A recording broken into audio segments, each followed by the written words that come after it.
Nous allons prendre nos Bibles dans 1 Chronique chapitre 14.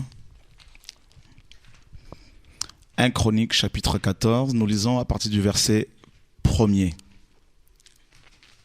Voilà, 1 Chronique 14, à partir du verset 1er. Hiram, roi de Tyr, envoya des messagers à David et du bois de cèdre et des tailleurs de pierre et des charpentiers pour lui bâtir une maison. David reconnut que l'Éternel l'affermissait comme roi d'Israël et que son royaume était haut et élevé à cause de son peuple d'Israël. David prit encore des femmes à Jérusalem et il engendra encore des fils et des filles.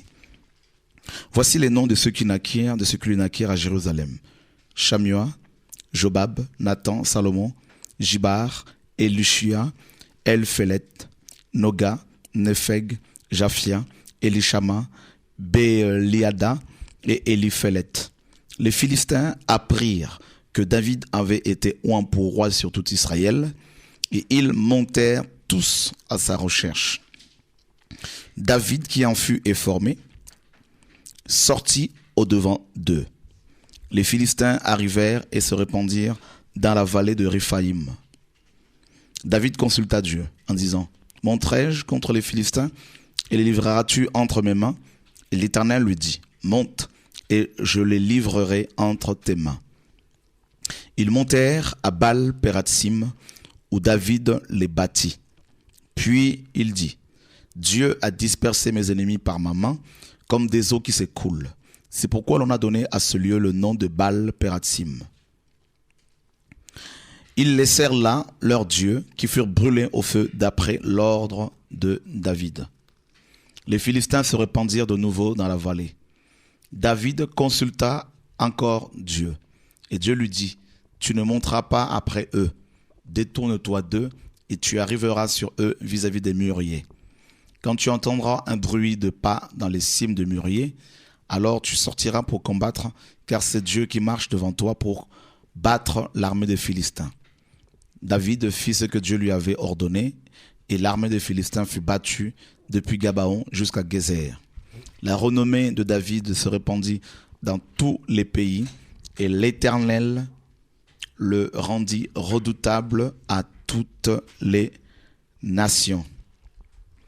Voilà, mes amis, cette belle histoire de David, et une histoire qui, bien sûr, nous concerne également, et une belle histoire.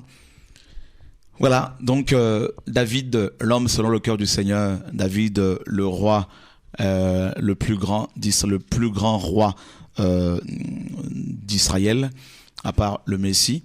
David était établi roi par le Seigneur, et la parole de Dieu nous dit ici que les Philistins vont tous monter contre lui, tout simplement parce que David avait été oint roi. Lorsque les Philistins ont appris que David avait été oint roi sur tout Israël, alors ils vont se rassembler pour pouvoir, n'est-ce pas, le combattre, le détruire. En fait, en gros, pour l'empêcher tout simplement de régner. Alors, les Philistins avaient au moins 5 princes, et chaque prince, n'est-ce pas, avait toute une puissance démoniaque derrière lui, et puis ils avaient également un dieu principal dont le nom est Dagon. Alors, ils avaient plusieurs divinités, bien évidemment, mais ils avaient quand même une divinité principale du nom de Dagon. Et là, qu'est-ce que l'on voit? La parole nous dit que tous les Philistins vont monter contre David. Ça veut dire que tous les 5 princes des Philistins vont se liguer carrément contre David pour l'empêcher justement de régner. Alors, les Philistins avaient déjà livré bataille contre, Saül. On le voit dans 1 Samuel chapitre 31. La parole nous dit: les Philistins livrèrent bataille à Israël Et les hommes d'Israël prirent la fuite devant les Philistins et tombèrent morts sur la montagne de Gilboa. Les Philistins poursuivirent Saül et ses fils et tuèrent Jonathan, Abinadab et Malkisha, fils de Saül. L'effort du combat porta sur Saül. Les archers l'atteignirent et le blessèrent grièvement. Saül dit alors à celui qui portait ses armes, « Tire ton épée et transperce-moi de peur que ces incirconcis ne viennent me percer et me faire subir leurs outrages. » Celui qui portait ses armes ne voulut pas, car il était saisi de crainte. Et Saül prit son épée et se jeta dessus. Celui qui portait les armes de Saül, le voyant mort, se jeta aussi sur son épée et mourut avec lui. Ainsi périrent en même temps dans cette journée Saül et ses 3 fils, celui qui portait ses armes et tous ses gens. Vous voyez mes amis, et là on voit comment les Philistins avaient déjà quelques mois avant que David ne soit établi officiellement roi. Les Philistins avaient livré une guerre contre Israël et d'après les Écritures, ils l'avaient remportée. Ils avaient même réussi à tuer Saül, Jonathan son fils et 2 autres fils de Saül, et ainsi que plusieurs, n'est-ce pas, hommes d'élite de l'armée israélite. Et vous voyez qu'ils avaient pris confiance parce qu'ils avaient réussi à tuer, n'est-ce pas, le roi Saül. Donc les Philistins avaient confiance en leur divinité et ils pensaient, n'est-ce pas, mes amis, cette fois-ci empêcher le roi David d'accéder au trône. Alors, vous devez savoir également que les Philistins à cette époque avaient aussi réussi à s'emparer de l'arche de l'Éternel et qu'ils avaient transporté dans leur pays. Et nous le voyons dans 1 Samuel chapitre 5. Les Philistins prirent, dans 1 Samuel 5, prirent l'arche de Dieu et ils la transportèrent, n'est-ce pas, d'Ebenezer à Asdod. Après s'être emparés de l'arche de Dieu, les Philistins la firent entrer dans la maison de Dagon et la placèrent à côté de Dagon. Le lendemain, les Asdodiens, qui s'étaient levés de bon matin, trouvèrent Dagon étendu la face contre terre devant l'arche de l'Éternel. Ils prirent Dagon et le remirent à sa place. Le lendemain encore, s'étant levés de bon matin, ils trouvèrent Dagon étendu la face contre terre devant l'arche de l'Éternel. La tête de Dagon et ses 2 mains étaient abattues sur le seuil et il ne lui restait que le tronc. C'est pourquoi jusqu'à ce jour, les prêtres de Dagon et tous ceux qui entraient dans la maison de Dagon à Asdod ne marchent point sur le seuil. La main de l'Éternel s'appesantit sur les Asdoniens et il mit la désolation parmi eux. Il les frappa d'hémorroïdes à Asdod et dans son territoire. Voyant qu'il en était ainsi, les gens d'Asdod dirent: l'arche du Dieu d'Israël ne restera pas chez nous, car il a pesanti sa main sur nous et sur Dagon notre Dieu. Ils firent chercher et assemblèrent auprès d'eux tous les princes des Philistins et ils dirent: que ferons-nous de l'arche du Dieu d'Israël? Les princes répondirent: que l'on transporte à Gad l'arche du Dieu d'Israël, et l'on y transporta l'arche du Dieu d'Israël. Voilà, vous voyez donc, si vous lisez la suite de cette histoire, vous verrez qu'il y avait 5 princes en Philistine, et chacun d'eux avait fait une offrande pour pouvoir ramener l'arche de l'Éternel. Donc les Philistins, mes amis, étaient les pires ennemis des Hébreux.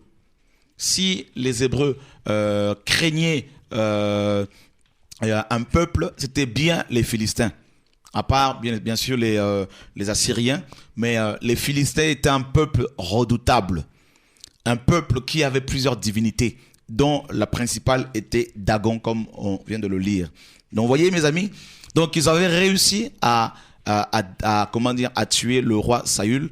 Et Dieu va susciter, n'est-ce pas, après Saül, il va susciter le roi et prophète en même temps, David. Et Dieu va, n'est-ce pas, le oindre comme son oint, son Messie. Et lorsque les Philistins vont apprendre cela, ils vont s'opposer à l'ordre de Dieu. Ils vont s'opposer à la volonté divine. Ils vont refuser que David règne, n'est-ce pas? Et alors qu'ils auraient pu rester tranquilles chez eux.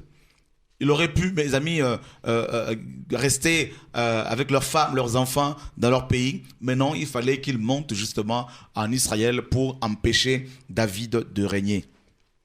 Et je tiens à insister sur le fait que les combats de David, cette guerre était due à l'onction royale que David venait de recevoir. Tant que David n'avait pas encore reçu cette onction, les Philistins ne s'étaient pas levés contre lui. Vous voyez? Donc ça veut dire que dès l'instant où une personne reçoit de Dieu une onction quelconque, dès l'instant où Dieu pose son regard sur vous, vous devez, mes amis, vous préparer à des attaques terribles de l'ennemi. L'ennemi peut se servir de vos voisins, de votre mari, de votre femme, de vos enfants, vos parents, de ceux-là même que vous avez soutenus pour pouvoir se dresser contre vous. Oh oui, frère. Si vous n'aimez pas la guerre, si vous n'aimez pas les combats, alors ne répondez pas à l'appel du Seigneur. Ça ne sert à rien. Parce que vous n'irez pas loin. Vous savez, beaucoup de gens demandent au Seigneur de les oindre. Beaucoup veulent voir la gloire de Dieu. Mais ils oublient que l'onction amène, mes amis, la guerre. Ou je dirais les guerres. Parce que l'ennemi ne voudra pas vous voir, mes amis, oints. Alors, pourquoi l'ennemi se lève-t-il contre les enfants de Dieu, les oints de l'Éternel? Ben, vous devez comprendre, mes amis, que l'onction, n'est-ce pas, nous est donnée pour plusieurs buts. Premièrement, elle nous est donnée pour briser les jougs. Dans Ésaïe, chapitre 10, verset 27, le prophète Ésaïe dira que le joug ne peut être brisé que par la graisse, c'est-à-dire par l'onction. Mes amis, beaucoup de gens ont, mes amis, des jougs. Les jougs de la maladie, du péché, des hommes, n'est-ce pas, de la chair, des démons. Et ces personnes ont besoin d'une véritable délivrance. Et seule l'onction de l'Esprit de Dieu peut véritablement apporter, n'est-ce pas, apporter une réelle délivrance. Or, Dieu passe par les hommes pour délivrer d'autres hommes. Et si le Seigneur vous choisit et pour pouvoir se servir de vous en tant que canal pour pouvoir libérer son peuple, ben, attendez-vous à ce que des Philistins se lèvent contre vous. Ça, c'est clair. L'onction est aussi donnée, mes amis, nous est donnée également pour pouvoir faire correctement l'œuvre du Seigneur, pour répondre réellement à l'œuvre. Premièrement, elle nous est donnée pour pouvoir, mes amis, briser le joug. Deuxièmement, elle nous donne les capacités pour pouvoir faire l'œuvre du Seigneur, selon Exode 31, mes amis. Et l'onction, d'après 1 Jean 2, 20 à 27, nous est donnée également pour l'acquisition de la connaissance. L'onction nous donne la connaissance sur Dieu, la connaissance sur ta propre identité, qui tu es dans le royaume de Dieu. Voyez? Donc l'onction, mes amis, est nécessaire pour pouvoir faire l'œuvre du Seigneur. Et l'ennemi ne veut pas que nous ayons la connaissance de Dieu. La connaissance sur notre propre identité, notre propre fonction, notre propre, mes amis, position dans le royaume. Et voilà comment il va se servir des hommes pour pouvoir, bien évidemment, nous détruire. Mais vous devez vous dire une chose, mes amis, si les hommes se liguent contre vous parce que vous avez été oints par le Seigneur, dites-vous seulement que ces hommes-là vont être foulés aux pieds par le Seigneur parce que Dieu les rassemble, n'est-ce pas, pour pouvoir bien sûr les confondre. Et dans le livre de Psaume, au chapitre 2, David dira: « Pourquoi ce tumulte parmi les nations et ces vaines pensées parmi les peuples? Pourquoi les rois de la terre, n'est-ce pas, et les princes se liguent-ils contre l'Éternel et contre son oint? Brisons leurs chaînes, n'est-ce pas? Délivrons-nous de leurs chaînes. » Et la Bible dit que celui qui siège dans le ciel se moque d'eux. Celui qui règne rit. Voyez, mes amis, David va carrément prophétiser dans Psaume 2 qu'il y a des hommes qui vont se liguer contre Dieu et contre son oint.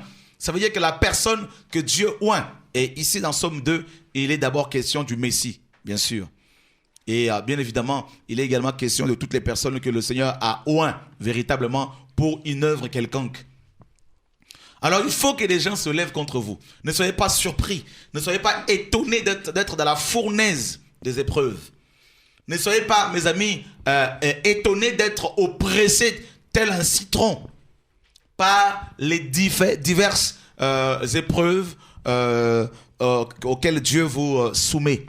C'est tout à fait normal parce que l'onction provoque toutes ces choses-là. C'est logique. C'est la preuve que vous avez l'onction sur vous. Parce que si vous n'étiez pas oint, si vous n'étiez pas important, les gens ne se ligueraient pas contre vous. Les hommes ne vont pas faire des alliances contre vous. On ne peut que combattre ceux et celles qui portent l'onction sur eux, mes amis. Ça, c'est clair. Alors, vous voyez, donc vous comprenez que là, maintenant, quand David a été oint, une fois que David était oint, les Philistins se sont rassemblés contre lui. Pourquoi? Parce qu'ils voulaient l'empêcher de régner, tout simplement. Et je tiens à encourager ce soir les frères et sœurs qui subissent des épreuves de la part de l'ennemi et qui se découragent. Je vais vous dire une chose, mes amis, seul vous-même, il n'y a que vous qui pouvez véritablement vous sortir du plan de Dieu. Aucun homme, d'où qu'il vienne, quel qu'il soit, ne peut vous empêcher de répondre à l'appel du Seigneur. Aucune calomnie, aucune critique, aucune prière, aucune incantation, aucune, mes amis, armée ne peut empêcher véritablement la personne que Dieu a établie depuis l'éternité de répondre à l'appel, si ce n'est qu'elle-même. Vous voyez, frère? Donc, David, mes amis, va apprendre que les Philistins maintenant s'étaient ligués contre lui. Et quelle va être son attitude? Est-ce qu'il va se mettre à pleurer, à pleurnicher, à crier? Non, David va tout simplement consulter le Seigneur. Parce que Dieu voulait, n'est-ce pas, d'un guerrier. Dieu cherchait un homme qui allait être un véritable guerrier pour conduire la guerre. Dieu ne veut pas, mes amis, de lâches. Dieu veut des femmes, des hommes et des femmes qui sont exercés à la guerre. Des véritables combattants, des hommes et des femmes qui sont prêts à combattre pour la saine doctrine et qui ne baissent pas les bras, qui ne sont pas découragés, qui sont des véritables soldats, comme Paul pouvait dire à Timothée dans 2 Timothée, souffre avec moi comme un bon soldat de Jésus-Christ.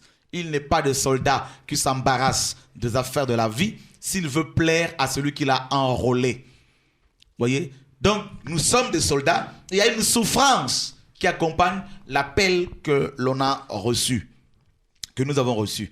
Donc, les Philistins apprennent que David était oint pour régner sur Israël. Ils montent tous à sa recherche. Donc, les hommes vont vous chercher, c'est normal.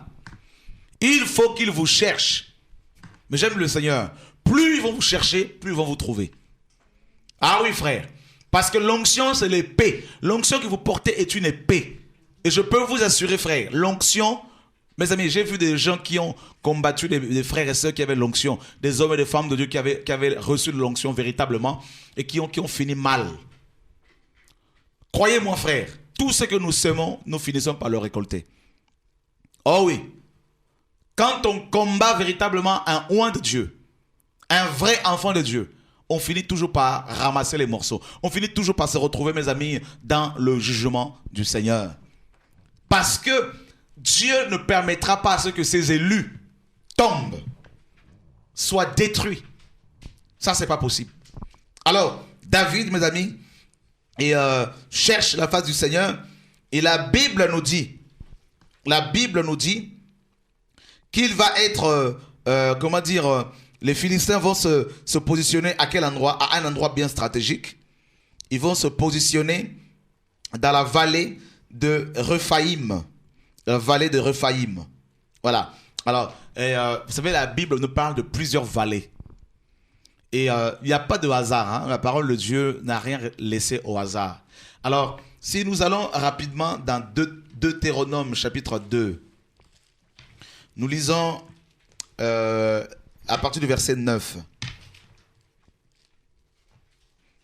L'Éternel me dit, n'attaque pas Moab et ne t'engage pas dans un combat avec lui, car je ne te donnerai rien à posséder dans son pays.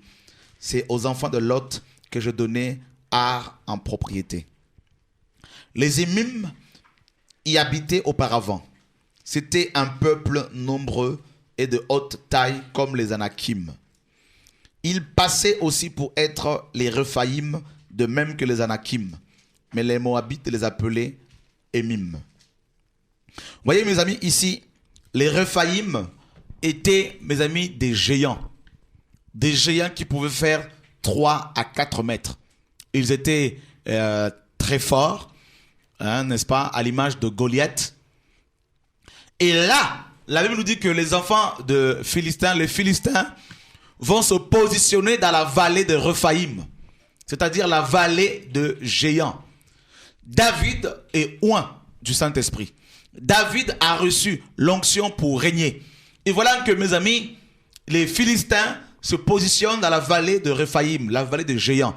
Et le premier obstacle que David va devoir affronter, n'est-ce pas, c'est les géants, n'est-ce pas, les enfants d'Anakim, les enfants de Rephaïm. Et tout homme de Dieu, tout enfant de Dieu qui a reçu l'onction véritable doit, mes amis, affronter des géants. Ça, c'est clair. Alors, pour les enfants d'Israël, lorsque Moïse va les envoyer pour explorer le pays de Canaan, quand ils sont arrivés dans nombre là-bas, les espions qui avaient été envoyés, la Bible nous dit que ces espions ont dit à Moïse et à Josué qu'ils étaient à leurs propres yeux et aux yeux, mes amis, des enfants d'Anak, comme des sauterelles. Je ne veux plus, frère, que ce soit que tu te vois comme une sauterelle. Tu ne dois plus te voir comme une sauterelle. Le plus important, ce n'est pas les propos des hommes. Ce n'est pas ce que les autres disent de toi qui compte. Ils peuvent dire tout ce qu'ils veulent. Mais le plus important, c'est ce que Dieu dit de toi. Qu'est-ce que Dieu dit de toi? Ne te vois pas comme une sauterelle parce que tu ne vas pas faire l'œuvre du Seigneur. Oh, je suis timide. Oh, je ne sais point parler. Oh, je ne connais rien. Eh bien voilà une attitude, mes amis, très déplaisante. Une attitude, mes amis, que Dieu désapprouve. Qu'il réprouve en même temps. Nous ne devons pas avoir une telle attitude. Rappelez-vous bien que l'onction nous confère des capacités, des aptitudes, mes amis, et pour mieux servir le Seigneur. Donc, ne vous basez pas sur votre propre, mes amis, effort, sur vos propres moyens, mais vous devez, mes amis, vous baser sur la puissance du Saint-Esprit, la puissance de la résurrection, pour mieux répondre à l'appel, pour mieux faire l'œuvre du Seigneur. Donc, David doit affronter les géants. Frère, l'onction de David lui avait procuré une telle force que Dieu, mes amis, pouvait permettre à ce que les Philistins quittent leur pays pour pouvoir le combattre dans la vallée de Rephaïm, la vallée des géants. Tu peux te retrouver face à une maladie incurable, face à une situation insurmontable, face à un événement qui te dépasse. Mais Dieu, dans Zacharie, mes amis, j'aime la parole de Dieu. Dans Zacharie 4, Dieu dira, qui es-tu, grande montagne? N'est-ce pas? Dieu minimise ton problème, ta situation, et Dieu minimise la situation dans laquelle la situation que tu traverses. Voilà. Donc Zacharie 4, 7, Dieu dit, qui es-tu, grande montagne? Devant Zorobabel, tu seras aplani. Voilà. Donc Dieu va minimiser ton problème parce qu'il est au-dessus de toute, mes amis, forteresse. Alléluia, gloire à Dieu. Alors, il ne faudrait plus, maintenant que tu vois ta situation comme étant insurmontable, un problème qui n'a pas de solution, car tout est possible à celui qui croit. Donc, il faudrait maintenant que ta foi, mes amis, que ta foi, mon ami, soit complètement nourrie, approvisionnée, que ta foi grandisse. Parce que si tu te bases sur les émotions, sur les sensations, tu ne pourras jamais faire l'œuvre du Seigneur. Tu n'as pas besoin de voir avant d'agir. Tu n'as pas besoin de voir avant de pouvoir faire le travail. Tu as besoin de croire simplement. Voyez? Donc la vallée de Rephaïm, c'est la vallée des géants. Donc quel est le géant qui s'est positionné devant toi? Toi seul le connais. Voilà. Et sache que Dieu te donne la solution, la victoire. Oh mes amis, dans ma vie chrétienne, je rencontre plusieurs géants. Deux fois tu te dis, je me dis, mais Seigneur, mais pourquoi tant de problèmes? Et Dieu dit, garde le silence. Et je tiens encore à signaler, à préciser, à souligner qu'on ne peut critiquer que celui qui est important. Tu dois le savoir, mon ami. On ne peut que combattre celui qui dérange. Il y a des gens qui ne dorment plus à cause de toi. Il y a des gens qui font des alliances à cause de toi. Donc ça veut dire que tu es devenu important. Sans te rendre compte, ils font ta publicité. Ils font ta pub gratuitement. Il y a des gens qui ne te connaissaient pas. Grâce à eux, ils vont te connaître. Donc tu vois, c'est ça l'humour du Seigneur. C'est ça la parole, mon ami. Donc voilà pourquoi il faut se réjouir. À chaque fois que les géants se positionnent devant toi, toi, glorifie Dieu, loue Dieu. Parce que c'est une opportunité que Dieu te donne pour que ton nom soit connu. Oh oui, frère. Dieu veut rendre, mes amis, ton nom grand. Il dit à Abraham, je rendrai ton nom grand. Mais on ne peut pas avoir la renommée sans le combat, sans les épreuves. Ce n'est pas possible. Il n'y a pas de mort sans la croix. Et il n'y a pas, mes amis, de croix sans la mort. Et il n'y a pas de résurrection sans la mort. Et pour connaître la véritable puissance de la résurrection, il faut expérimenter la croix et la mort. Voilà, mon ami, c'est aussi simple que ça. Oui, dans la chair, ça fait mal. Mais il ne faut pas réagir violemment. Il ne faut pas réagir, mes amis, charnellement.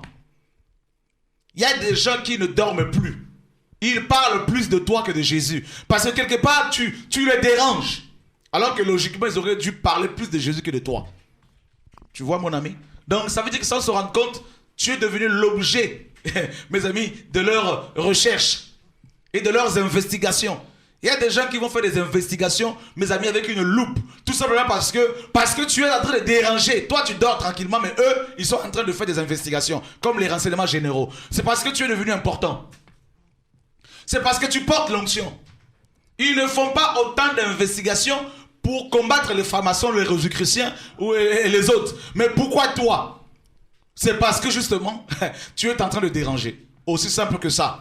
Alors, gourou, secte, magicien, sorcier, ça ce sont des belles phrases. N'est-ce pas? Des belles qualifications. Parce que ça prouve que l'onction est sur toi, mon ami. Alors, un conseil, adore Dieu. Loue Dieu. Prie, jeûne, médite la parole, repose-toi, sois dans le repos de Dieu. Ne t'arrête pas là-dessus et avance, parce que les temps seront difficiles. Il faut que chaque homme de Dieu, chaque chrétien ait aussi, mes amis, ses Jeannès et ses Jambres. Vous savez, dans 2 Timothée 3, Paul nous parle de Jeannès et de Jambres, les deux magiciens de Pharaon qui s'opposèrent à Moïse. Donc c'est normal, parce que la gloire de Dieu ne peut pas éclater s'il n'y a pas l'opposition. Il faut que l'opposition prenne de l'ampleur. C'est naturel, c'est normal. C'est le plan de Dieu. C'est comme ça que Dieu agit. Rappelez-vous bien dans Hébreux chapitre 12. La Bible dit que Jésus-Christ a subi une grande opposition. Donc vous ne pouvez pas être un réformateur sans opposition. Ce n'est pas possible. Alors ne baissez pas les bras. Oh, je ne comprends rien en ce moment, tout devient sombre. Mais oui, mais il faut que tout devienne sombre pour que Christ soit ta lumière. Tu ne peux pas apprécier la lumière qui est Christ si tu n'as pas connu les ténèbres. Ce n'est pas possible. Il faut que les ténèbres viennent d'abord. Voyez, mes amis, c'est clair. Au commencement, c'était pareil, il y avait les ténèbres d'abord et la lumière est venue ensuite. Alors il ne faut plus pleurnicher. Oh, je vais abandonner la vie chrétienne. Je vais faire marche arrière. Je vais tout abandonner. Oh, est-ce que le frère, est-ce que... Il y a tellement de questions que vous vous posez, mes amis. Qui vous a dit que la vie chrétienne était une vie facile? Qui vous a dit qu'on allait vous acclamer? Qui vous a dit qu'on allait vous accueillir dans les palais de rois? Ça, c'est quel évangile? Vous connaissez la parole, n'est-ce pas? Donc il faut que, mes amis, il y ait de l'opposition. C'est naturel. Paul était, mes amis, traîné dans les tribunaux. Lisez Actes 20, 21, 22, 23, 24, 25, 26. N'est-ce pas? Ils ont carrément pris un avocat. Le souverain sacrificateur dans Acte 26 a été prendre carrément un avocat. N'est-ce pas? Un homme, un orateur, pour pouvoir bien accuser Paul. Ils ont pris quelqu'un qui maîtrisait la rhétorique pour mieux détruire Paul. Et ils ont dit que Paul était le chef de la secte de Nazaréens. Voyez, mes amis, Paul était traité de gourou. C'est écrit dans la Bible. Donc il faut que des hommes et des femmes se lèvent contre votre onction. Donc les épreuves que vous subissez prouvent justement que l'onction est sur vous. Si bien sûr vous craignez Dieu. Attention. Voyez? Donc vous êtes en train de payer le prix de l'onction. Alors il ne faut plus pleurer. Au nom de Yahushua, gloire à Dieu. Donc dans la vallée de géants, tu dois exercer ton autorité maintenant. Oh my God. Tu dois manifester le bâton de commandement. Tu dois appliquer, mes amis, la parole de Dieu. Et déclarer des paroles que tu ne mourras pas, que tu vas percer au nom de Yahushua. Alléluia. Il faut consulter Dieu. Et Dieu dit à David, monte. Et là, ils montèrent à Baal-Pératim. Ça, c'est la deuxième vallée.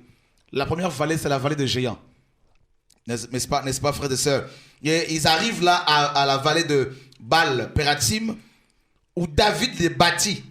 David va les battre. Puis il dit, Dieu a dispersé mes ennemis par ma main, comme des eaux qui s'écoulent. C'est pourquoi l'on a donné à ce nom le nom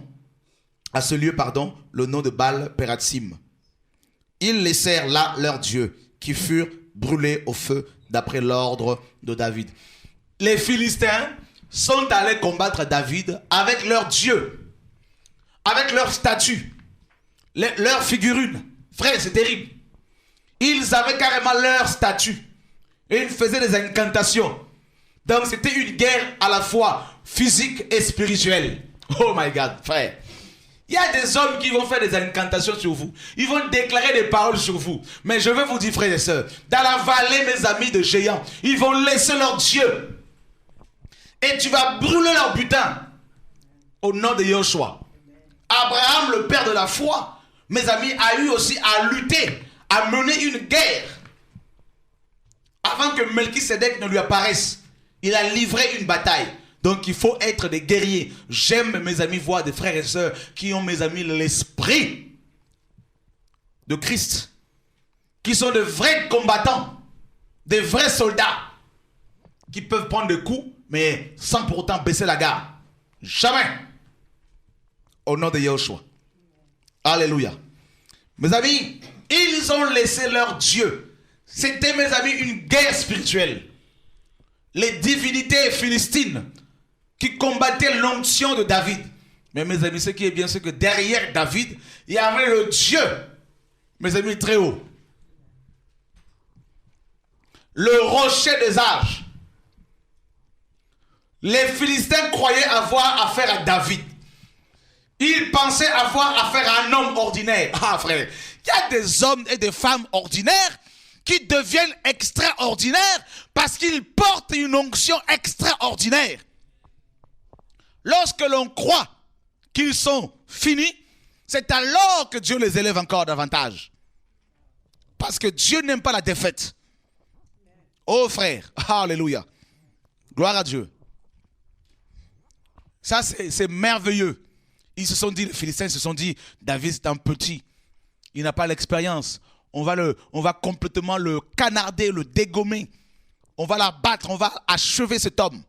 Mais le Dieu qui avait dit à David, mes amis, dans 1 Samuel 16, Dieu avait envoyé un prophète, le prophète Samuel, pour aller oindre David. La différence entre Saül et David, c'est quoi?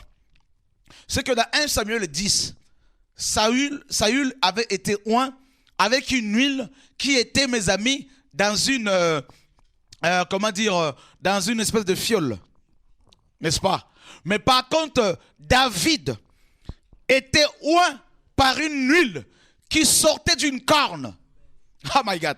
Et la corne de la Bible, mes amis, c'est l'image de l'autorité, l'image du Messie et de la force. Donc, ça veut dire que David avait reçu une onction royale, une onction qui, mes amis, ne pouvait pas, mes amis, être enlevée. Saül avait été réclamé par les hommes. Ce sont les hommes qui avaient réclamé un roi. Mais David était le roi selon le cœur du Seigneur, l'homme selon le cœur de Dieu. Donc, ça veut dire que si Dieu t'a appelé, mon frère, écoute-moi ce soir. Si Dieu a appelé un homme, que tu montes, que tu descendes, que tu fasses des incantations, que tu jeûnes, que tu pries. Mais si Dieu, du haut de son ciel, a, mes amis, mis sa main sur quelqu'un, en lui accordant sa grâce, son onction, son autorité, sa parole, frère, même si le monde entier se liguer. Selon Psaume 2, comme également Hérode et Pilate s'étaient ligués contre le Seigneur, même si tous ces gens se liguent contre toi, oh my God, mes amis, ils vont être confondus un à un. Et Dieu est tellement patient qu'il va les laisser, mes amis, monter. Il va les monter. Là, ils vont dire, ça y est, on l'a eu. Mais quand Dieu va parler, mes amis, oh my God, ça va être une confusion qui ne va pas s'oublier. Oh oui, frère. J'aime le Seigneur. Oh my God. Dieu aime la guerre. Dieu aime la guerre. Il va rassembler tes ennemis comme les Philistins. Il va les rassembler. Il va permettre à ce qu'ils fassent des connexions entre eux, bien comme il faut. Des solides connexions.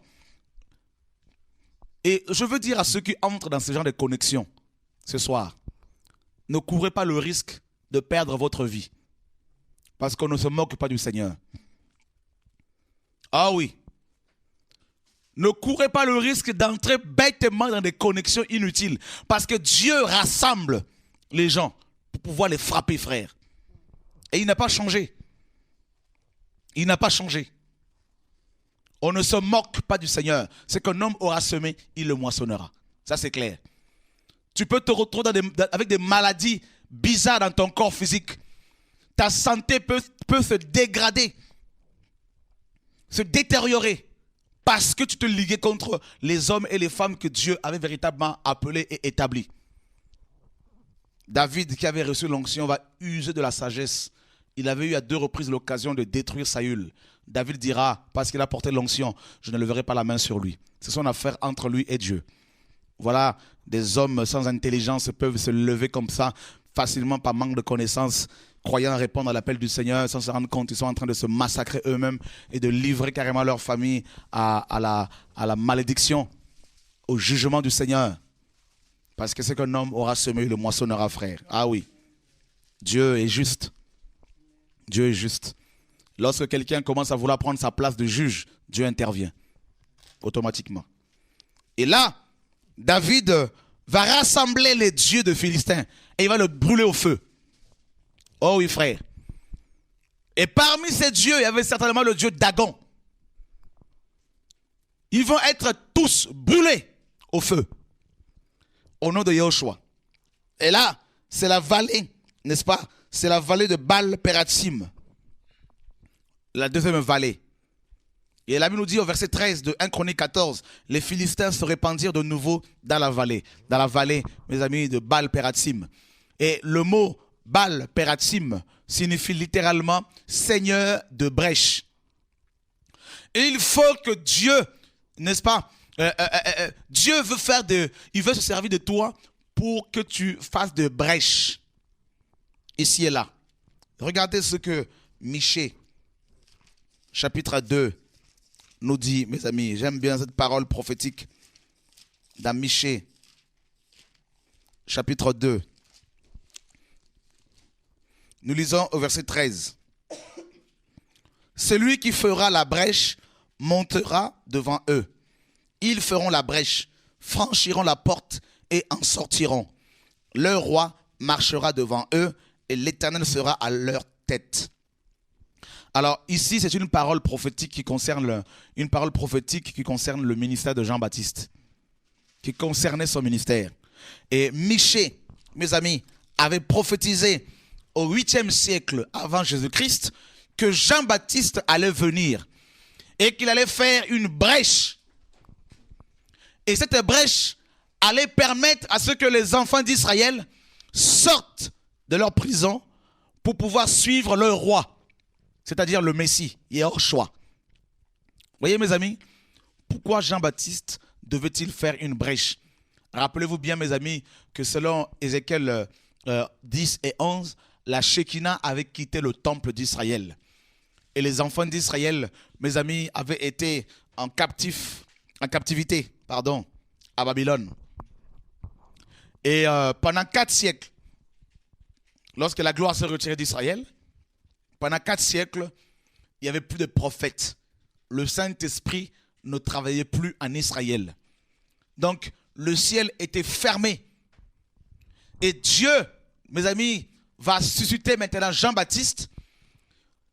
Par son ministère d'Élie, Jean-Baptiste va faire une brèche. Il va venir et il va prêcher le royaume. Il va prêcher la repentance. Il a ainsi ouvert une brèche.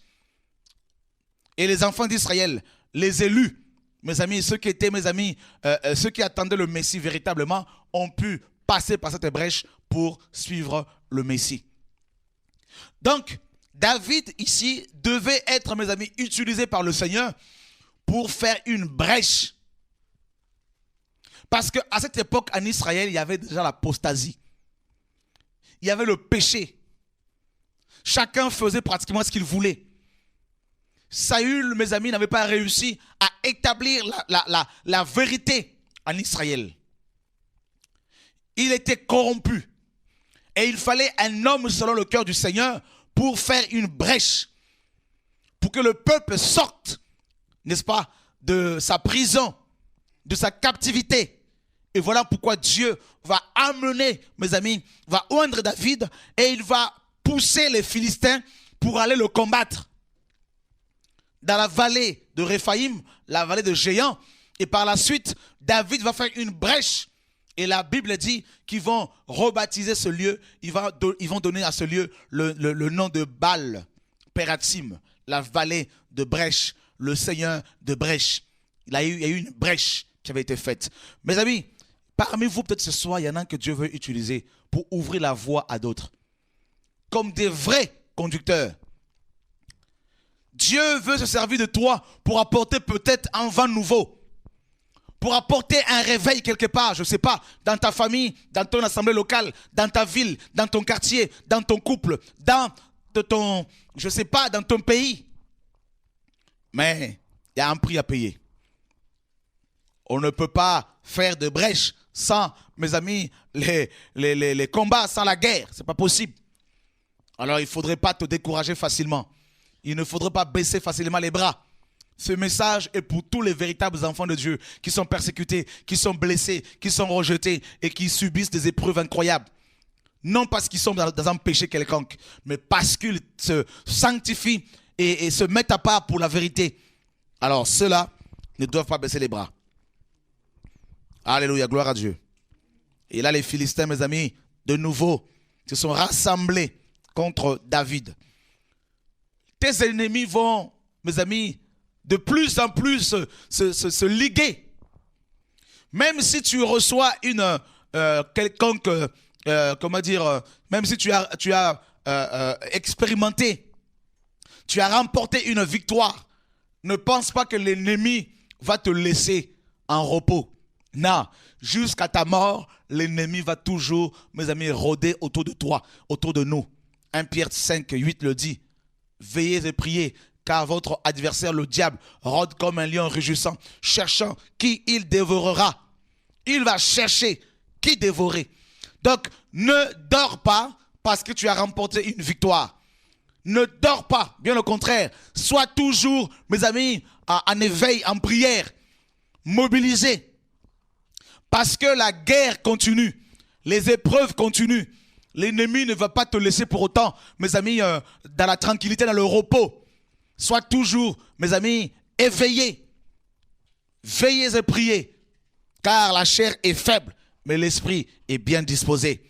Et là, de nouveau, les Philistins reviennent en Israël pour attaquer David. Ils ont rassemblé leurs forces. Et David ne va pas utiliser, mes amis, remarquez ici, la même stratégie. Il ne va pas se servir de la première stratégie que Dieu lui avait donnée. N'utilisons pas toujours, n'est-ce pas, les mêmes stratégies, les anciennes stratégies que Dieu nous a données. Dieu donne, mes amis, à chaque époque une stratégie. Voilà pourquoi nous devons être renouvelés, comme la parole le dit, dans notre intelligence. Nous devons être transformés et renouvelés dans notre esprit pour connaître la volonté de Dieu pour notre temps, pour notre génération, pour notre époque.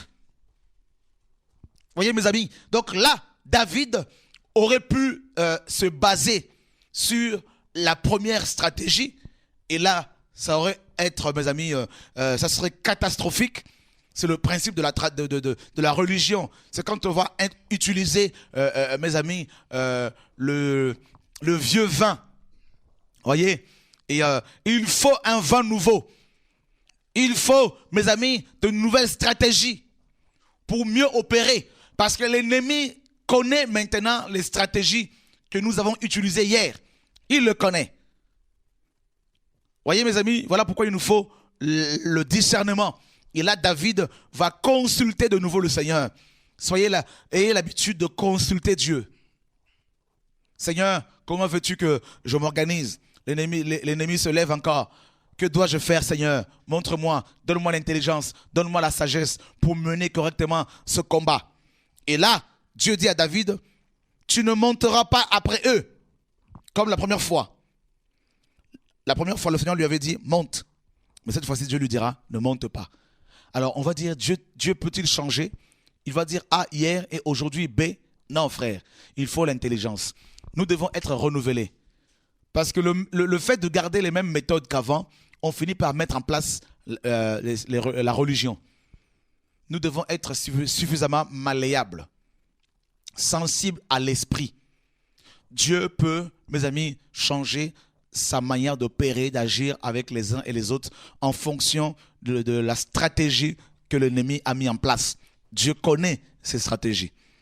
Donc si David était monté contre les Philistins comme la première fois, il se serait fait massacrer parce que les Philistins connaissaient déjà cet emplacement, connaissaient cette stratégie. Voyez? Donc soyez à l'écoute de l'esprit. Et ne réclamez pas toujours les mêmes méthodes. Voilà pourquoi nous devons, mes amis, nous ne devons pas nous habituer à la même liturgie, au même fonctionnement. Ce n'est pas du désordre. Si notre manière d'organiser, de célébrer nos réunions d'église change tout le temps, ce n'est pas du désordre. Parce que nous pouvons être infiltrés par l'ennemi. Et si on n'est pas à l'écoute de l'esprit, on finira par mettre en place la religion et être dégoûté, mes amis, de la vie chrétienne, voire même du Seigneur. Dieu dira, détourne. Il faut te détourner d'eux. Et puis quand tu entendras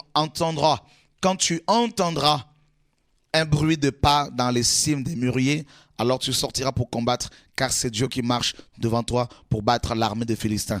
Et là, il aurait fallu que David exerce son oreille au discernement. Oh oui, frère, il faut être à l'écoute de l'Esprit de Dieu. Nous devons être à l'écoute du Saint-Esprit. N'écoutez pas ce que les hommes disent sur vous, contre vous. Écoutez ce que Dieu vous dit. Mes amis, lorsque Dieu vous a appelé, vous étiez seuls. Lorsque Dieu vous a créé, il n'y avait que lui et vous. Personne n'était là. Et lorsque vous serez devant le trône du jugement de Dieu, vous serez seul également. Le jour de votre mort, vous serez également seul. Voilà pourquoi chacun doit être à l'écoute du Saint-Esprit. Et ce que Dieu vous dit de faire, faites-le. Même s'il y a de l'opposition, faites-le. Et soyez sûrs et certains que vous avez bel et bien entendu le Seigneur, la voix du Maître, pour pouvoir répondre à l'appel correctement. David entend les pas du Seigneur, et là, il va se rendre compte que l'armée céleste était bel et bien là, et il va sortir à la rencontre des Philistins, et la Bible nous dit que l'armée des Philistins fut battue depuis Gabaon jusqu'à Gézer. Ils étaient tellement nombreux. David va les battre. Et à l'issue de cette victoire, la renommée de David se répandit dans tout le pays, tel un parfum. La renommée. Frère, la renommée, c'est l'élévation. C'est l'élévation. Vous ne pouvez pas connaître une renommée.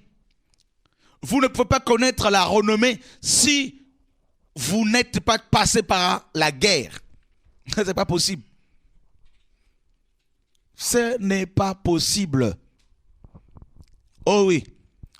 Parce que vous allez résister aux attaques de l'ennemi, parce que vous allez résister à la séduction, à l'esprit de Jézabel, à la convoitise, au mensonge, parce que vous allez résister à la haine des gens contre vous, parce que vous allez résister à l'intimidation, eh bien, votre renommée va se répandre comme un parfum de bonne odeur. Et ceux qui sont dans le même combat que vous viendront vous voir pour recevoir vos conseils. Voilà ce que Dieu veut faire avec vous. Et la Bible dit, Dieu va rendre David redoutable. Redoutable. Et ça, c'est merveilleux. Et ça, c'est glorieux. Ça, c'est puissant, frères et sœurs. Ça, c'est magnifique. Dieu est glorieux. Dieu est puissant. Et il veut accomplir une belle œuvre dans votre vie. Une belle œuvre dans votre cœur. Remarquez que le roi de Tyr avait envoyé des messagers à David. Et il lui avait envoyé également du bois de cèdre et des tailleurs de pierre et des charpentiers pour lui bâtir une maison. Voyez? Donc au moment où David voulait construire une maison pour Dieu et une maison pour lui-même, c'est alors que les Philistins vont se lever contre lui. Donc c'est au moment où vous avez à cœur de faire l'œuvre de Dieu. C'est au moment où Dieu va commencer à vous bénir, à vous équiper en dons, en puissance, en onction, en connaissance, que le diable, avec ses acolytes, que le diable, avec ses messagers, que le diable, avec les faux prophètes, des malheurs, vont se lever pour semer la confusion dans les cœurs des enfants de Dieu. Alors là, frères et sœurs, il ne faut surtout pas être dans la confusion. Il ne faut pas baisser les bras. Il faut consulter Dieu. Parce que la guerre est une opportunité que Dieu vous donne pour que votre nom soit élevé. Frère, Dieu, dans la Bible, dit clairement qu'il rend grand les noms de ses serviteurs et servantes. Et qu'il nous donnera un nom nouveau.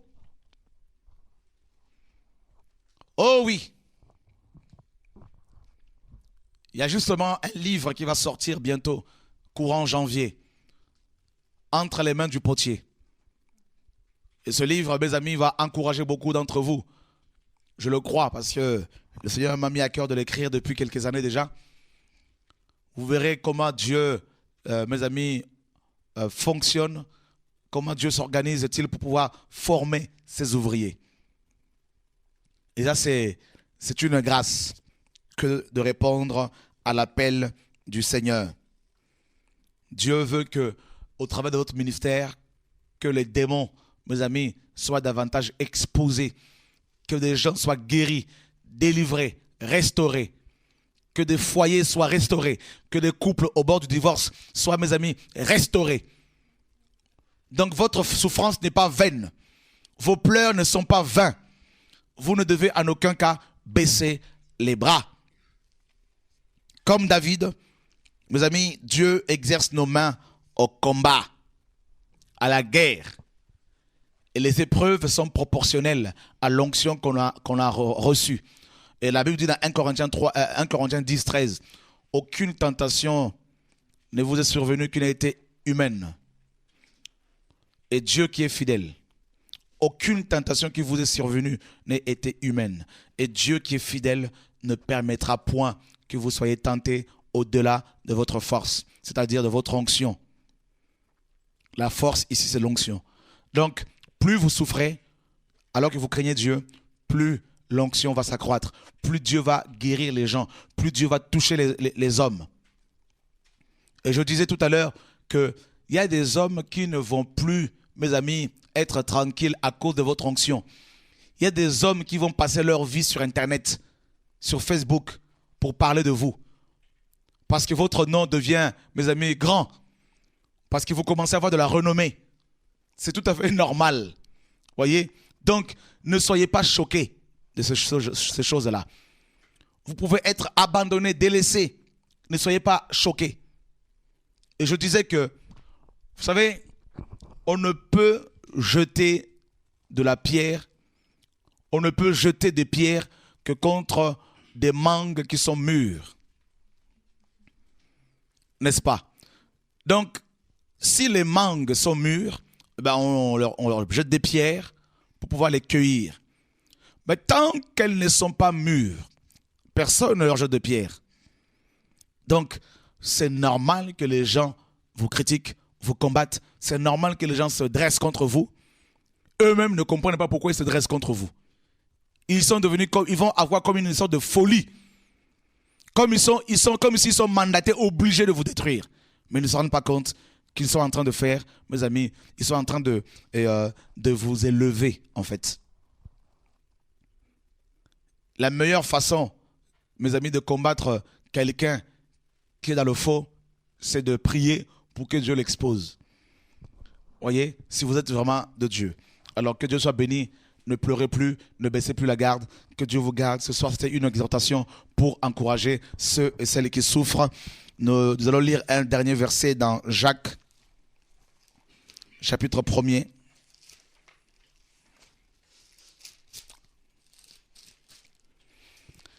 Nous lisons à partir du verset 2.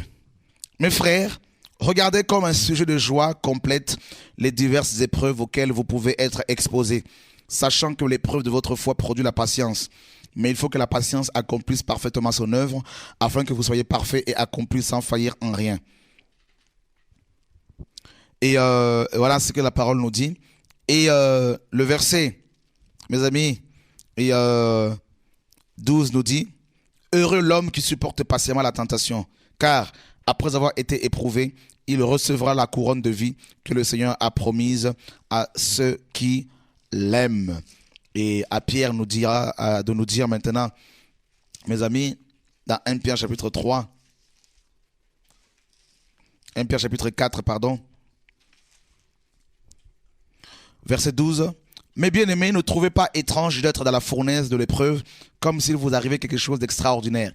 Réjouissez-vous, au contraire, de la part que vous avez aux souffrances de Christ, afin que vous soyez aussi dans la joie et dans l'allégresse lorsque sa gloire apparaîtra. Si vous êtes outragés pour le nom de Christ, vous êtes heureux parce que l'Esprit de gloire, l'Esprit de Dieu repose sur vous. » Voyez mes amis, si vous êtes outragés, l'outrage est un terme fort, est un mot très fort. Outrager, mes amis, c'est calomnier, c'est prêter des intentions à quelqu'un, c'est dire faussement toute forme de mal contre la personne. Et si c'est tel est votre cas, alors ne baissez plus les bras, ne pleurez plus, bénissez Dieu, car son œuvre s'accomplit dans votre vie. Et si vous êtes outragé, Pierre dit, sachez que l'Esprit de Dieu, l'Esprit de gloire repose sur vous. C'est la preuve que vous avez le Saint-Esprit.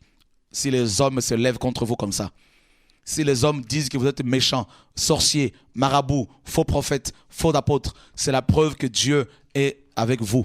Parce que vous lisez bien dans la Bible, vous ne verrez aucun prophète de l'Éternel qui s'était acharné contre un autre prophète pour le dénoncer de faux ou de je ne sais pas comment. Jérémie a dénoncé les faux prophètes, mais Jérémie s'est beaucoup plus focalisé sur l'enseignement, sur la personne de Yahvé. Voyez, frères et sœurs, donc sachez, mes amis, que vous êtes dans le bon chemin. Glorifiez Dieu pour tous ces combats. Alors nous avons quelqu'un en ligne. Bonsoir. Bonsoir, frère Chora. Bonsoir, ma sœur. Oui, je suis la sœur d'Allemagne. Voilà, j'aimerais poser une question. En fait, c'est concernant la grande tribulation.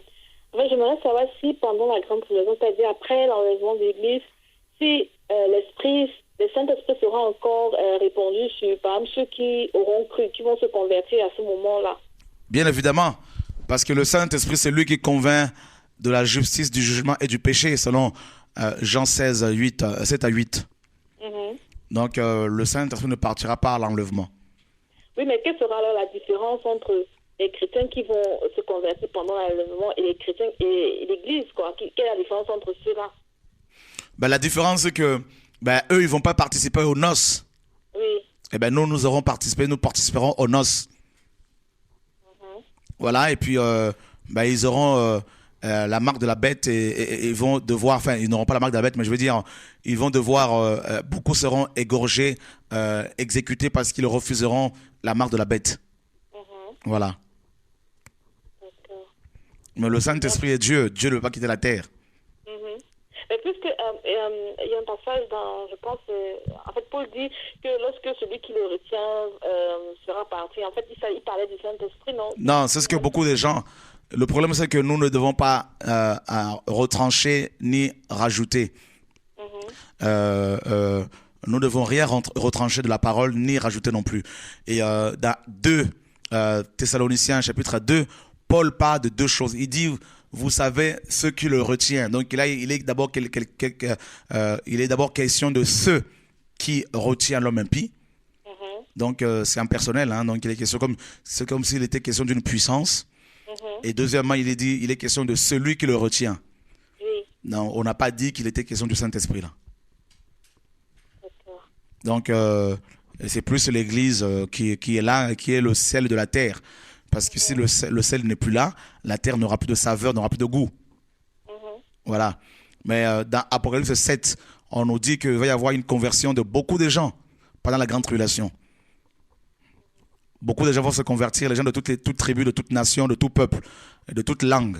Alors, il ne peut y avoir de conversion sans la présence du Saint-Esprit. Voilà. D'accord. Ok, merci beaucoup. Sois béni. Merci. Au revoir. Bonne soirée. Voilà, mes amis, que Dieu soit béni pour ce soir. Alors, si vous avez des questions, vous pouvez éventuellement nous appeler sur le fixe de la radio et pour éventuellement nous poser vos questions. Et vous savez, hein, comme d'habitude, hein, la ligne de notre web radio est toujours ouverte. Donc, tout le monde peut appeler pour poser des questions. Voilà, nous sommes disposés pour répondre à toutes sortes de questions qui vous viennent à l'esprit. Voilà, que le Seigneur soit béni en tout cas pour vos prière, votre soutien et votre persévérance dans le royaume de Dieu. Voilà, mes amis, gloire à Dieu. Merci Seigneur pour l'œuvre qu'il a accomplie. Alors, je salue ce soir tous les missionnaires. Je pense à mon frère Willy Okito à La Réunion et son épouse Roselaine, et ainsi que les enfants. Soyez tous encouragés là-bas. Et tous les frères et ceux qui nous suivent du côté de Madagascar. Je pense également à Eddie Notaire qui nous... avec Cindy, son épouse, qui s'occupe de l'œuvre de l'île de Maurice.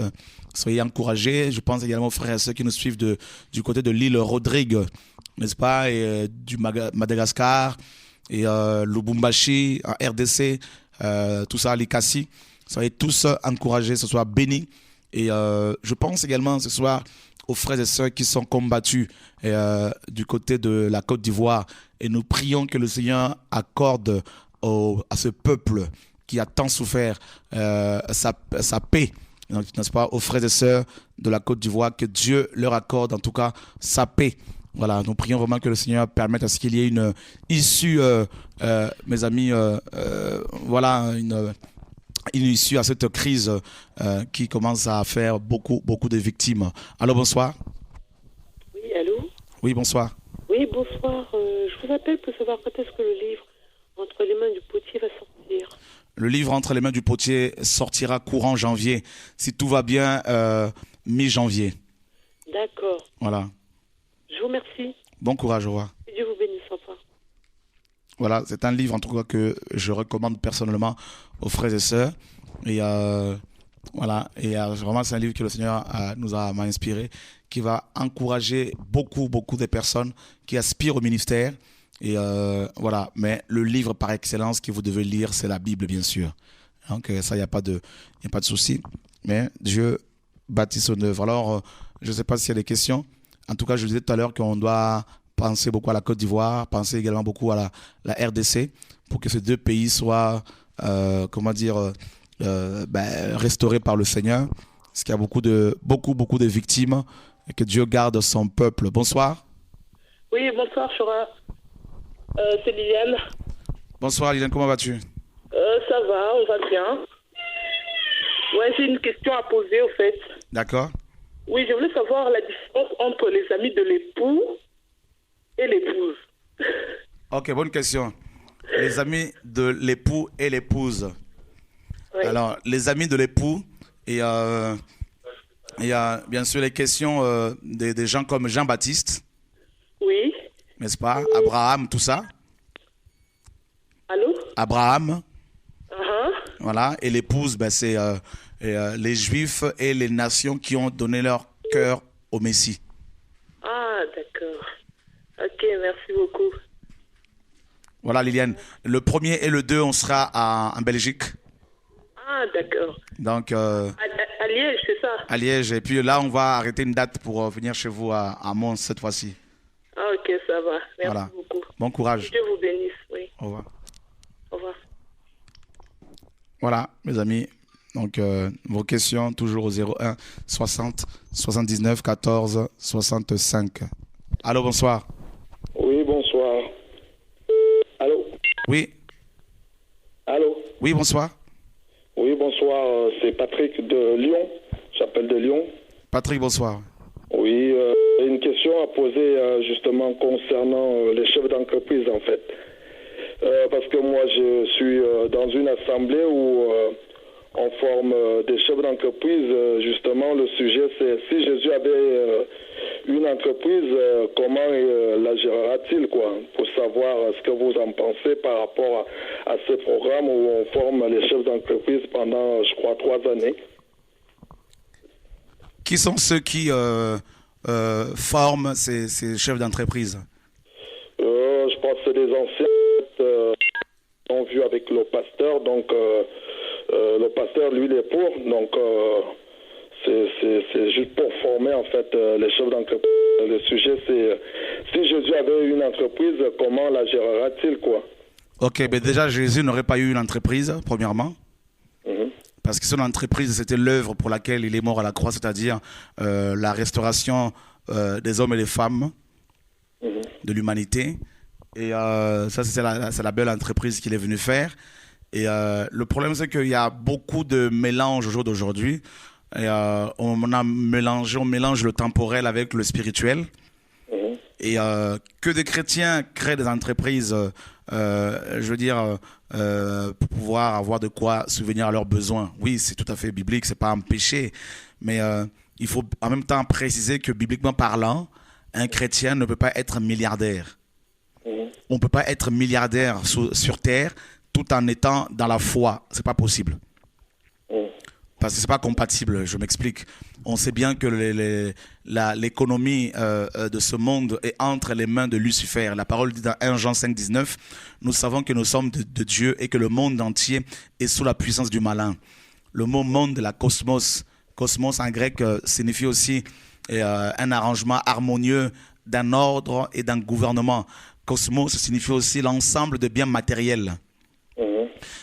Quand on sait que toutes les banques sont gérées par le FMI et la BM, la Banque mondiale, donc on comprend que tous les riches sont gérés par ces deux organismes, voilà, donc voilà, qui sont gérés par les Illuminati. Donc et c'est complètement pyramidal. Donc on voit également dans Luc chapitre 22 des pharisiens qui posent la question au Seigneur, qui envoient leurs disciples pour demander au Seigneur si c'était possible de payer l'impôt à César ou pas.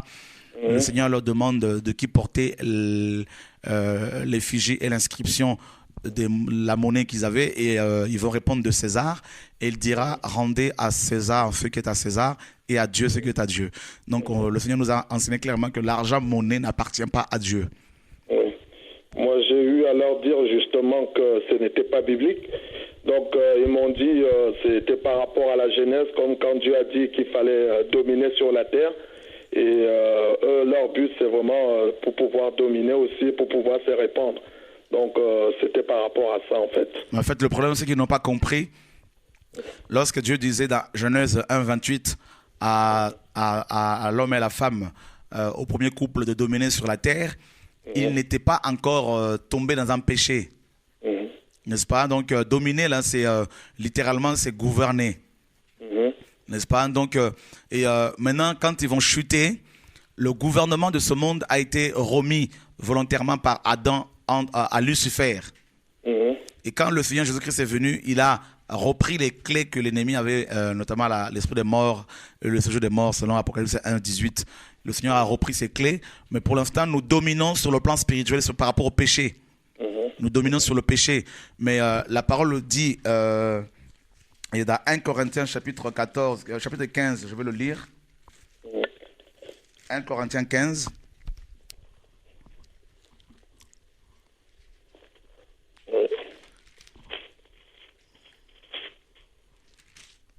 Et à partir du verset 24. Ensuite viendra la fin, quand il remettra le royaume à celui qui est Dieu et Père, après avoir réduit à l'impuissance toute domination, toute autorité et toute puissance. Car il faut qu'il règne jusqu'à ce qu'il ait mis tous ses ennemis sous ses pieds. Voilà, donc la parole dit également que pour l'instant, nous ne voyons pas encore Christ comme s'il dominait. Hein?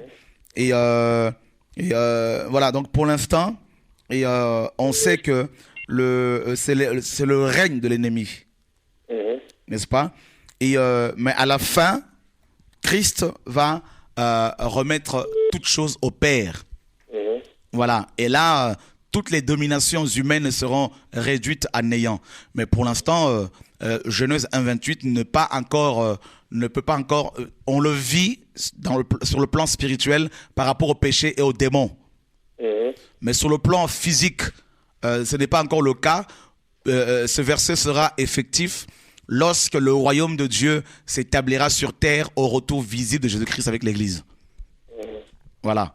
Donc, ils peuvent dire tout ce qu'ils veulent, qu'ils vont régner, dominer. D'après la prophétie biblique, nous savons comment le monde va finir. Nous savons que l'homme impie va rassembler les nations pour attaquer Israël.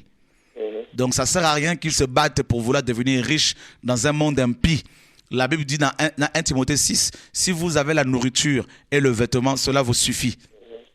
Et ceux qui veulent s'enrichir tombent dans beaucoup de pièges et dans beaucoup de tentations qui plongent les hommes dans la ruine. N'est-ce pas? Donc malheureusement, ils n'ont rien compris. Ils n'ont rien compris. Voilà pourquoi il y a des réunions des hommes, des entrepreneurs chrétiens. Oui, on peut créer des entreprises en tant que chrétiens, mais il y a des seuils qu'on ne peut pas dépasser, qu'on ne peut pas franchir sans, n'est-ce pas, faire des alliances, sans faire allégeance à l'ennemi. Parce qu'on va devoir faire, si on veut grimper plus haut, on va devoir signer des pactes, des alliances, n'est-ce pas, avec les maîtres de ce monde. Il ne faut pas se leurrer, il ne faut pas se voiler la face. Voilà. Merci. Bon courage, frère. Et la meilleure entreprise, c'est l'entreprise du Saint-Esprit. C'est le fait de servir le Seigneur humblement, de marcher par la foi. Amen. Voilà. Merci. Voilà. Que Dieu soit béni, mes amis. Voilà. La parole de Dieu est souvent déformée et sortie hors contexte. Voilà. Donc, Dieu est grand. Je vois qu'il y a beaucoup de questions ce soir. Allô? Allô? Bonsoir. Bonsoir, c'est Chantal. Je voudrais poser une question à Chora. Oui, Chantal, tu vas y aller. Tu es en direct. Ah, d'accord. Voilà, je voudrais savoir, dans le chapitre 4 d'Exode, au verset 24, voilà, il dit Dieu et l'Éternel rencontra Moïse et chercha à le faire mourir. D'accord. Alors, je voudrais savoir pourquoi, parce que la raison, on ne dit pas exactement pourquoi. Si la raison nous est donnée au verset 25, Séphora prit une pierre aiguë, coupa le prépuce de son fils et le jeta aux pieds de Moïse en disant « Tu es pour moi un époux de sang. » Et l'Éternel le laissa. C'est alors qu'elle dit « époux de sang » à cause de la circoncision. C'est parce que Moïse, qui rentrait en Égypte avec Séphora, son épouse, ainsi que ses enfants, n'avait pas circoncis, n'est-ce pas, ces derniers. Et voilà pourquoi Dieu va, à cause de cette négligence, Dieu a voulu le frapper. Dieu a voulu le tuer. Donc là encore, c'est une belle parole qui nous montre à quel point Dieu est exigeant, quand bien même il nous appellerait à son service. Mais si nous si nous nous comportons de manière, si nous sommes rebelles à sa parole, eh ben, il peut nous frapper effectivement. Voilà, donc il faut respecter l'alliance. Là, Moïse n'avait pas respecté l'alliance. D'accord. Qui était la circoncision. Voilà, bon courage en tout cas. Voilà, bonjour d'Aubagne alors. Hein. Ok, merci. Salut tout le monde là-bas, Chantal, merci. Ok, au revoir. Voilà, donc il y a des gens qui continuent à appeler. Voilà, nous avons l'Allemagne, bonsoir. Allô, bonsoir. Oui, bonsoir. Oui, bonsoir. J'aimerais encore poser une question, s'il vous plaît. Et voilà, c'est concernant le passage que j'ai lu dans un chronique concernant le roi David, où il mentionnait que il fit le dénombrement des enfants d'Israël, et cela déplut à l'Éternel, et l'Éternel a frappé Israël à cause de cela. J'aimerais savoir en quoi était-ce un péché de demander le dénombrement des enfants d'Israël. Ok, en quoi est-ce un péché de faire le dénombrement des enfants d'Israël? Dans 1 Samuel 21 également, on en parle. Alors, ce dénombrement était en fait un signe de l'orgueil de David. En fait, David mettait sa confiance sur le nombre de soldats que comptait Israël plutôt que sur le Seigneur. Hein? Donc, et là, ça n'a pas plu au Seigneur. Et voilà pourquoi le Seigneur va justement, c'est dans 2 Samuel, pardon. Voilà pourquoi le Seigneur va frapper justement David, n'est-ce pas? Donc, nous sommes dans 2 Samuel. Et tu as donné un chronique aussi, non? Oui, un chronique. Voilà. Donc, David mettait plus sa confiance dans ses soldats plutôt que de la mettre en Dieu. Voilà. D'accord. Mais puisque après, quand il a demandé à faire le dénombrement, son sacrificateur, il a dit pourquoi est-ce que... j'ai oublié le passage. Voilà, c'est 1 Chronique 21. Voilà, je crois au verset 3. Joab répondit que l'Éternel rende son peuple 100 fois plus nombreux. Ô roi, mon Seigneur, ne sont-ils pas tous serviteurs de mon Seigneur? Mais pourquoi mon Seigneur demande-t-il cela? Pourquoi faire ainsi pécher Israël? Oui, tout à fait. Parce que Dieu ne voulait pas que David ainsi que son armée mettent leur confiance sur le nombre. Rappelle-toi l'histoire de Gédéon. Gédéon, avec son armée, ils étaient 32 000. Et Dieu lui dira, si vous allez tous combattre contre les Madianites, vous allez vous enorgueillir parce que vous penseriez que c'est votre nombre qui a fait que vous avez remporté la victoire. Et le Seigneur va enlever 31 700 pour n'envoyer que 300 soldats. Voilà, donc David n'a pas mis ce jour-là, il n'avait pas mis sa confiance en Dieu, mais plus dans le nombre. Il voulait savoir combien d'hommes d'élite étaient capables de combattre en ce temps-là. Et on voit également cette histoire dans 2 Samuel 24. Voilà pourquoi Dieu va se mettre en colère contre lui. Voilà. Donc, voilà, que Dieu soit béni. Bon courage, au revoir. Ok, je crois que nous avons une dernière question là, oui.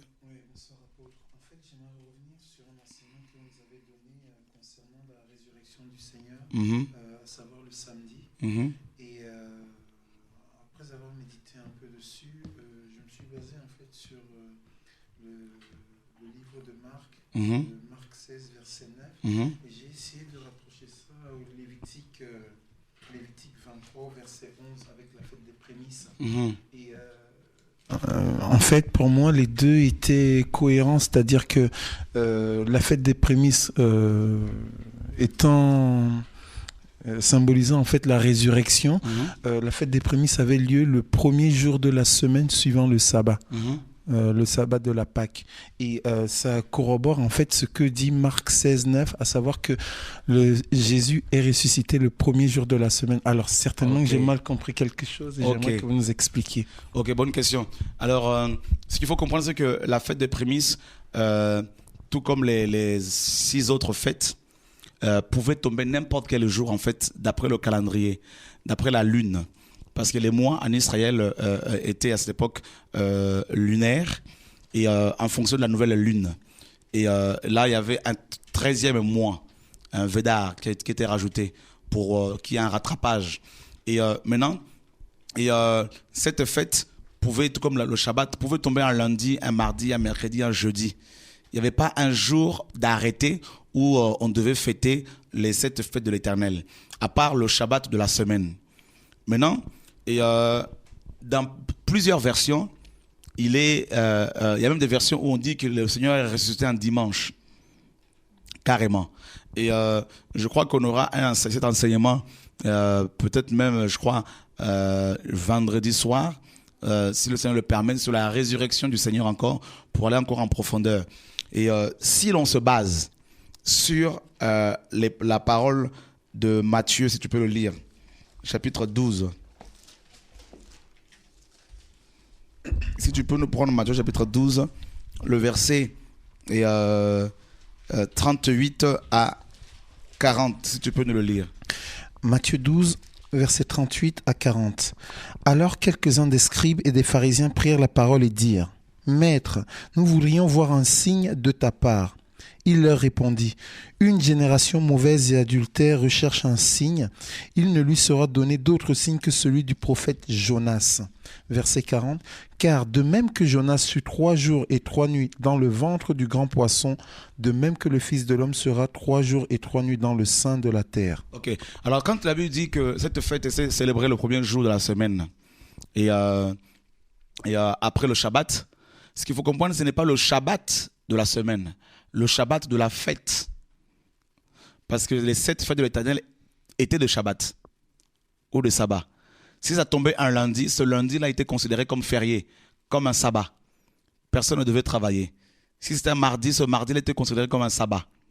Maintenant, le Seigneur ici dit clairement que de même que Jonas fut 3 jours et 3 nuits dans le ventre d'un poisson, or nous savons que ces 3 jours et 3 nuits ne correspondent pas avec les jours qui sont calculés d'après notre calendrier, c'est-à-dire de minuit à minuit, mais plutôt de 18h à 18h. D'accord ? Donc, on comprend que le jour commence le soir, selon la Bible. Il y a eu un soir et il y a eu un matin, ce fut le premier jour. Donc, quand le Seigneur dit qu'il allait rester comme David, comme Jonas, 3 jours et 3 nuits sous terre, si maintenant, frère, le Seigneur Jésus-Christ est ressuscité un dimanche, ça poserait un problème. Parce qu'on sait que la parole ne peut pas se contredire. Parce que si tu comptes, parce que tôt le dimanche matin, les femmes arrivent à la tombe, au tombeau, elles n'ont pas vu le Seigneur. Elles ont vu 2 anges qui étaient là et qui leur ont dit : mais pourquoi cherchez-vous parmi les morts celui qui est vivant ? N'est-ce pas ? Et maintenant, on sait que le dimanche, très tôt le matin, le Seigneur n'était plus là. Maintenant, si c'est 3 jours et 3 nuits, c'est pas compliqué, calculons. Et on sait que le dimanche commence le samedi soir. Nous sommes d'accord? Ok. Maintenant, si nous faisons samedi soir, début du dimanche à vendredi soir, 1 jour et 1 nuit. Vendredi soir à jeudi soir, 2 jours, 2 nuits. Jeudi soir à mercredi soir, 3 jours, 3 nuits. Or, on sait que Jésus-Christ a été déposé dans la tombe, selon les Écritures, à 15 heures. Il a été crucifié à 9 heures du matin, il est resté 6 heures sur la croix. Et à 15 heures, il a rendu l'âme. Et la Bible nous dit que Joseph d'Arimathée est allé voir Pilate, il a pris le corps du Seigneur, il l'a enveloppé dans un linceul, il l'a déposé dans un sépulcre tout neuf. Donc, à 15 heures. D'accord? Donc, si maintenant tu comptes, donc, mercredi soir à jeudi soir, 1 jour et 1 nuit. Jeudi soir à vendredi soir, 2 jours, 2 nuits. Vendredi soir à samedi soir, donc samedi 15 heures, 3 jours et 3 nuits. Voilà. Donc ça cadre bien avec la parole du Seigneur, d'après lequel il est resté 3 jours et 3 nuits.